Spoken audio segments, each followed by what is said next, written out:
आप ये कह रहे हैं कि लेटेस्ट जो स्टेटमेंट है, लेटेस्ट जो स्टैंस है इमरान खान का, वो ये है कि जनाब मैंडेट जो चोरी हुआ है वो वापस मिल जाए आपको, और आपके जो लोग अननेसेसरी डिटेन हुए हैं, जेलों में हैं, उनकी रिहाई हो जाए। री इलेक्शंस की बात अभी इमरान खान साहब नहीं कर रहे, ऐसा ही है जी? एग्जैक्टली ये बहुत बड़ी बात कर रहे हैं आप, ये बहुत बड़ी बात कर रहे हैं, ये बड़ी बात कर रहे हैं आप, ये बड़ी स्टेटमेंट दे रहे हैं। और अटाला जेल, और ये वही बात है जो 16 फरवरी के बाद उन्होंने ये स्टेटेड पोजीशन चली आ रही है, ये इसमें कोई चेंज नहीं। ओके, लेकिन अभी जो लेटली बात की है उन्होंने, वो ये की है कि री इलेक्शंस की बात बाद में करेंगे, अभी जो है अभी मैंडेट की चोरी पे काम किया जाए जो आप लोगों को हिदायत दी है। हाँ जी बोलिए।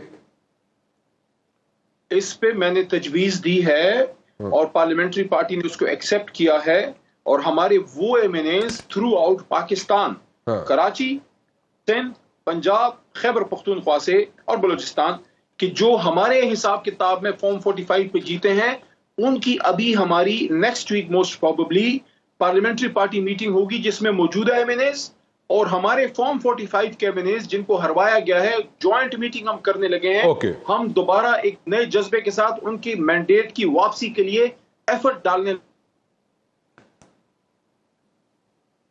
मुख्तलिफ पॉलिटिकल फोरम्स पे भी। ओके, आप एक नए तरीके से एक एफर्ट करने की कर रहे हैं ताकि आपके फॉर्म 45, 47 के हिसाब से जो आप लोगों का मैंडेट बकौल आपके चोरी हुआ है, उस पर एक नई एफर्ट करने जा रहे हैं। एक ब्रेक ले लूँ जी, ब्रेक के बाद वापस आते हैं तो अली मोहम्मद खान साहब हमारे साथ मौजूद होंगे एक छोटी सी ब्रेक के बाद। अली मोहम्मद साहब, वेरी क्विकली, आपके ख्याल में अब हम ये सारा री इलेक्शन की बड़ी अच्छी आपने बात की, आई मस्ट अप्रिशिएट दैट, कि आपने कहा जी मैंडेट जड़ा चोरी होया है उसको ज़रा पहले रिटेन कर लीजिए, और उसके अलावा जो लोग आपके डिटेन हैं पिछले कई महीनों से उनकी रिहाई के लिए बात कर लें, फिर उसके बाद देखेंगे। खान साहब ने भी ये आपको कहा और आपने भी ये मशवरा दिया, मेरे ख्याल में सेंस प्रिवेल करती है कई लोगों में, पीटीआई में, और बड़ी अच्छी अच्छी बातें और अच्छे मशवरे भी देते हैं। अब इट ऑल डिपेंड्स कि अब आगे क्या होता है। बट देन अगेन, ये हुकूमत आपको कोई अपना टेन्योर पूरा करता हुआ तो नहीं नज़र आएगी, डेफिनेटली आप यही कहेंगे, नहीं नज़र आएगी। लेकिन मैं ये पूछना चाहूँगा कि बार बार बात होती है 2 महीने जी, अगले 2 महीने बड़े इंपॉर्टेंट ने, अगले 2 महीने सारी चीज़ें वाइंड अप हो जाएंगी। Do you see any of such thing happening जी? देखिए राना साहब, अगर ये जेन्युइन हुकूमत होती मुस्लिम लीग नून की, तो पीपल्स पार्टी अगर अपोजिशन में हमारे साथ होती और वजीर आजम की सीट पे जनाब मियां नवाज शरीफ साहब होते हैं। अच्छा, shift hybrid plus sort of regime है जिसमें आजम है, उनको खुद का भी नहीं पता, उनको महसूस ही नहीं हो रहा कि वो पीएम है। वो स्ट्रेंथ होती है एक वजीर आजम की कुर्सी में, और वो स्ट्रेंथ आती है पीछे करोड़ों अवाम की आवाज। जब एक वजीर आजम बोलता है ना तो 25 करोड़ सुनते हैं। लेकिन यहाँ राना साहब, सॉरी टू से, देखें आज भी अगर आप देखें तो मुल्क में सबसे बड़ा लीडर इमरान खान। इमरान खान के बाद नून लीग का पीपल्स पार्टी की तरफ आप नजर डालें तो पीपल्स पार्टी पे चल बात कर लेते हैं। बिलावल साहब बेशक चेयरमैन होंगे, लेकिन who is calling the shots? Zardari साहब। और शहबाज साहब जरूर सदर होंगे, अब तो खैर नहीं है, जमात के वजीर आजम है, लेकिन who is calling the shots? उनका सुप्रीम लीडर आज भी नवाज शरीफ है, उधर सिक्का आज भी नवाज शरीफ साहब का चलता है। तो ये जो एक मेकशिफ्ट सी अरेंजमेंट है, एक तो ये पूरा टाइम करती हुई नजर सवाल ही नहीं पैदा होता कि आए। दूसरी चीज ये है, अगर इससे आपने 5 साल पूरे करने, इसका मतलब है कि फिर पाकिस्तान के साथ किसी की खास दुश्मनी है कि पाकिस्तान को वो दो जिसको घर के लोग भी ओन नहीं करते। अच्छा, मतलब कि ये 2 महीने की बात जो है वो दुरुस्त है या नहीं, उस पर तो आए ना, 2 महीने पे आए ना आप भी जो है ना झल मछली की तरह कभी इधर निकल जाते हैं, कभी इधर निकल जाते हैं। जो मैं बात पूछ रहा हूँ उसकी तरफ आए ना। आप इन्हें नेट प्रैक्टिस करा करा के सिखा दिया। देखिए, मैं ज्योतिषी तो हूं नहीं, ना मैं कभी तारीखों की सियासत करता हूं, ना मैं कभी 1 महीना 2 महीने देता हूं। मैं ये कहूंगा कि कराइन ये बताते हैं, लगता ये है कि इस हुकूमत की पॉलिटिकल करेंसी, वो करेंसी होती है ना जिस तरह वक्त आपका खत्म हो रहा होता है, पॉलिटिकल करेंसी जो है वो बहुत तेजी से नीचे जा रही है। 2 महीने की मैं नहीं बात करूंगा या 3 महीने की, लेकिन बहुत लंबा मुझे नहीं लग रहा।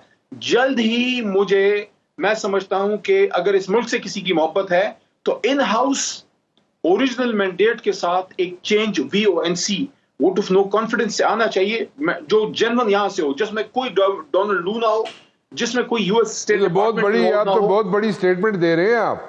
ये तो इसके पीछे कोई बहुत बड़ी चीज नजर आ रही है, मुझे कार्रवाई नजर आ रही है कि आप मौजूदा हुकूमत के खिलाफ नो कॉन्फिडेंस मूव लाना चाह रहे हैं। देखें, अगर आप ये समझते हैं या उसकी तैयारी पकड़ के बैठे हुए हैं आप लोग।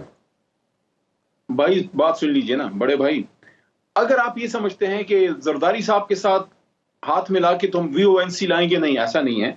हमें जब हमारा अपना ओरिजिनल वोट फॉर्म 45 मिलेगा तो हम क्रॉस करते हैं। देखें 178, this is the figure, the magical figure we have been quoting since the last 5-6 months. 178 हमारा फिगर था, और minus reserve seats minus minority seats. तो ये अगर हमें हमारा ओरिजिनल मिलता है, we are already crossing 200 seats.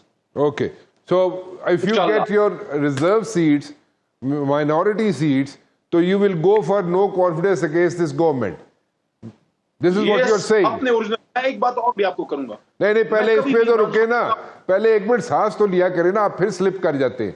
आप ये कह रहे हैं कि आपको अपनी रिजर्व सीट्स मिल जाएं, आपको मिनॉरिटी सीट्स मिल जाएं, तो आप एक no confidence move without any party support, आप नो कॉन्फिडेंस मूव इस हुकूमत के खिलाफ लेके आएंगे। Yes, why not? लेकिन फॉर्म 45 हमें हमारी वापस मिलें, सुप्रीम कोर्ट से मिलें, और सूरत में देखिए हम इस पोजीशन में होंगे कि हम अपनी स्ट्रेंथ पे एक हुकूमत बना सके। और एक और भी चीज मुझे ये कहने दीजिए, अगर कभी इमरान खान साहब ने मुझे इसके काबिल समझा कि मुझसे मशवरा करें, नहीं है तो मैं खुद उनको रिक्वेस्ट करके बात कर दूंगा कि कभी भी हमने 2018 वाली गलती नहीं करनी। अपनी स्ट्रेंथ पे अगर हुकूमत बना सकते हैं या अपने हम ख्यालों के साथ